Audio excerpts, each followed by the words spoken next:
everyone, I'm Stella. Welcome to Open China.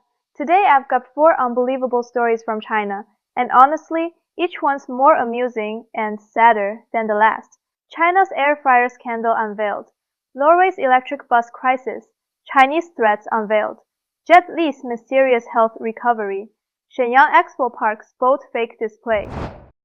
Air fryers, those nifty little kitchen gadgets, have become a must-have in many homes in recent years. But a shocking story just broke in the UK that could change how we view these appliances. A seemingly ordinary Chinese-made air fryer has been exposed for possibly eavesdropping on users, collecting sensitive data, and uploading it to TikTok servers. What started as a simple kitchen appliance now seems to have some serious security issues. It turns out, this air fryer might not just be cooking your fries. It could be listening in on your conversations and tracking every tap on your phone. This goes way beyond kitchen gossip and raises serious questions about privacy and national security. According to The Guardian, a consumer protection group called Which in London found that 2 popular Chinese-made air fryers from brands iGostar and Xiaomi have apps that secretly access very sensitive data from users. These apps ask for permission to track your location and even access your calls and recordings without fully disclosing what they're doing with that data. But wait, it gets worse. Investigators found that this data is sent to TikTok and other Chinese company servers, posing a huge risk of a data breach. The report highlights a scary fact. These apps have a setting that allows data sharing with third parties, but it doesn't say who those third parties are or where the data goes. The consumer group called it a serious violation of privacy, noting that many Chinese-made smart devices have questionable data protection practices. In response, the UK Information Commissioner's Office, ICO, is set to introduce new data protection rules next spring. These rules will require companies to clearly explain why they collect, store, and use customer data, and companies that break the rules could face hefty fines. These new regulations will apply not only to UK-based companies, but also to overseas manufacturers, including Chinese companies. So, if you're selling a smart appliance with internet functionality in the UK, you'd better be ready to follow the rules. But the alarm bells don't just ring for kitchen gadgets. In South Korea, there have been growing reports of Chinese-made electronics being hacked, leading to data leaks. Thousands of cheap Chinese IP cameras in homes were compromised, and private footage was sold on encrypted platforms like Telegram, some of it even showing intimate moments. Needless to say, this sparked a lot of fear. Back in 2019, the US government discovered that Chinese-made surveillance cameras were installed at military and energy facilities, Air Force bases, and naval ships. The Department of Defense banned Chinese brands like Hikvision and Dahua due to suspicious data transmission modules that were thought to be sending footage back to China. Then, 2 years later, Taiwan uncovered a similar issue where Chinese cameras were transmitting footage of private homes back to Chinese servers. These incidents have made governments in Asia more aware of the risks posed by Chinese-made smart surveillance. It's not just a business issue, it's a potential national security threat. In response, South Korea has started replacing Chinese surveillance equipment in police stations and transportation facilities with products from domestic or Western manufacturers. Taiwan has issued a ban on government agencies using Chinese surveillance and communication devices. Meanwhile, in Europe, the UK, Australia, and the Netherlands are gradually replacing all Chinese-made security products to prevent potential intelligence breaches. It's safe to say the air fryer might not be the only thing to watch out for in the kitchen anymore. While countries are becoming increasingly aware of security risks, a major transportation safety crisis has emerged in Norway's capital, Oslo, and guess what? It's linked to Made in China. During a routine inspection, Oslo's public transportation company, Ruter, found something unsettling inside their fleet of electric buses. Several buses made by Chinese manufacturer Yutong were discovered to have hidden SIM card modules. These modules could remotely transmit vehicle data and were equipped with over-the-air updates and remote diagnostics features. In theory, this could allow manufacturers from thousands of miles away to remotely shut down or control these vehicles with the click of a button. According to the Associated Press, Ruter's technicians traced these SIM cards back to a Romanian company, but the communication channels linked to Chinese servers. Meanwhile, European-made electric buses don't have these remote control modules. After this information surfaced, Ruter immediately ordered the removal of the SIM cards and cut off all internet connections for the Chinese-made buses, launching a full security review. Yutong responded, claiming that all data is stored in Frankfurt, Germany, on Amazon AWS servers for vehicle maintenance and performance optimization, and that everything complies with EU law with no security risk. But European media and security experts aren't buying it. The Guardian pointed out that even if data is stored on European servers, Chinese companies must comply with China's national intelligence law, which mandates that they cooperate, support, and assist national intelligence efforts. In other words, if the Chinese government requests it, these companies could be obligated to hand over the data. The news quickly caught the attention of governments across Europe. Denmark's transport authorities announced that they would accelerate safety reviews of the 469 Chinese-made electric buses in the country, evaluating whether they should be temporarily suspended.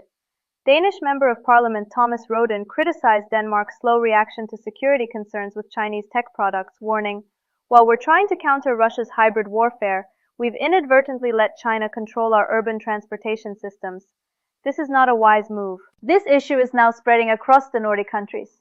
Ståle Ulriksen, a national security expert at Norway's Naval Academy, criticized the government's naivety, stating, "I cannot comprehend and understand that politicians refuse to listen to the security authorities' repeated annual warning." Meanwhile, Reuter's CEO, Bernd Reitan Jensen, stated that the company is working with the Ministry of Transport and Communications to develop long-term cybersecurity measures to ensure buses can operate without network access when needed.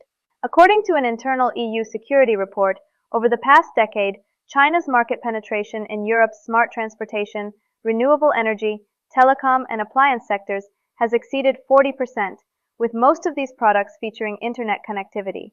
Experts warn that if these devices are used for intelligence purposes, Europe's infrastructure could be vulnerable to remote control and data leaks. From the UK's smart appliances to Norway's electric buses, global incidents are revealing a common trend. Chinese-made smart products are not just consumer tech but part of a massive data collection system. These items may look like ordinary appliances, vehicles, or surveillance devices, but they could also be acting as data nodes, sending sensitive information like voice, images, location, and behavioral patterns back to China. Governments across Europe and Asia are beginning to realize the seriousness of the issue and are establishing new regulatory frameworks to prevent foreign powers from infiltrating their infrastructure. The UK's upcoming data regulations, Norway and Denmark's electric bus safety reviews, and the surveillance device bans in South Korea and Taiwan are all signs of this growing concern. But this tech sovereignty war is only just beginning. With the rise of artificial intelligence, the Internet of Things, and electrification, more and more products will come with sensors and connectivity. Whoever controls the data behind these devices will wield significant influence over individuals, societies, and even entire nations. As Chinese companies dominate the global market and remain subject to China's intelligence law, this tech penetration isn't just about business competition. It's an extension of national security and sovereignty defense. In the future, consumers may need to reconsider what "made in China" really means. It could symbolize not just low prices and advanced technology, but also the erosion of personal privacy and the weakening of national security. For governments, striking a balance between maintaining open markets and building secure firewalls will become a critical challenge in 21st century tech governance.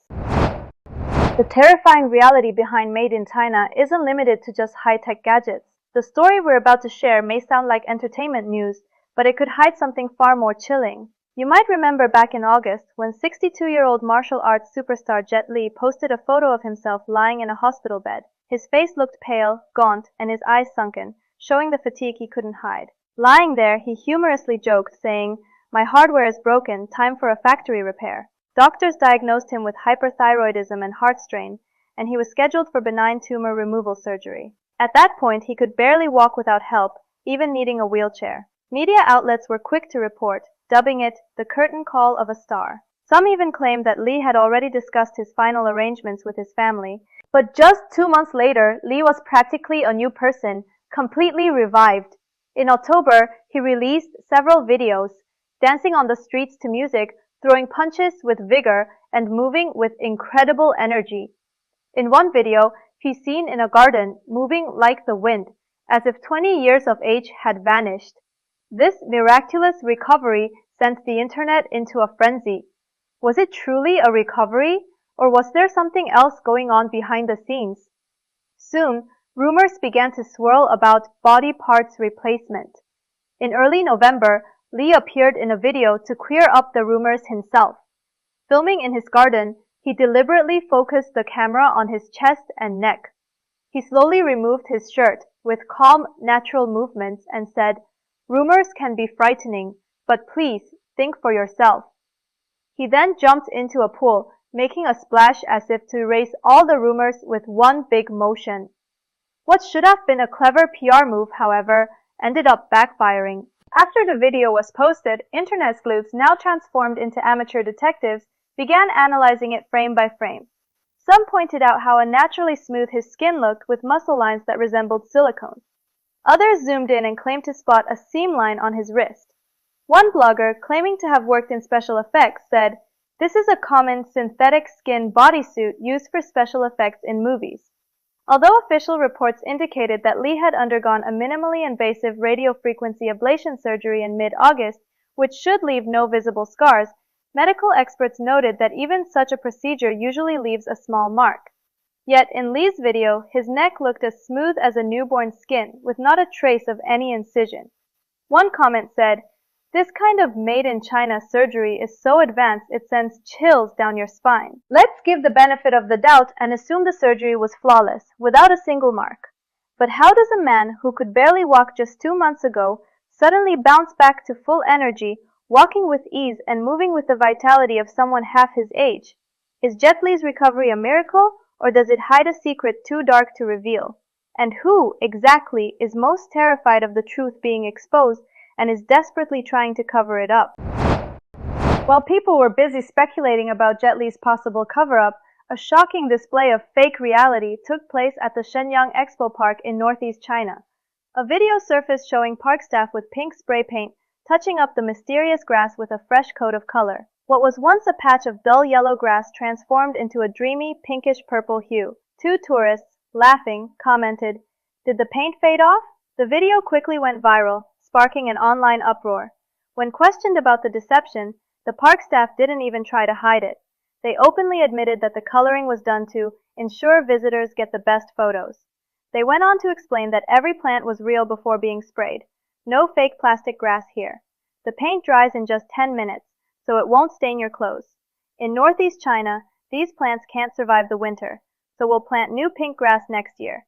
No worries about the paint affecting their growth. Their tone was as casual as could be.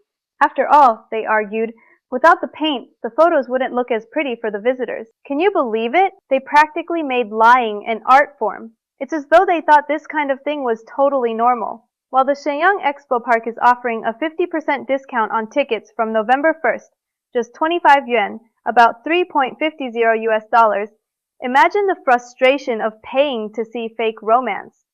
In a country where moral integrity sometimes seems lacking, some forms of deception may only cost you 25 yuan, but other kinds of fake actions can be far more sinister. Sometimes they could cost you everything. Alright everyone, thanks for watching. Don't forget to like, comment, and share with your friends. See you in the next episode. Bye!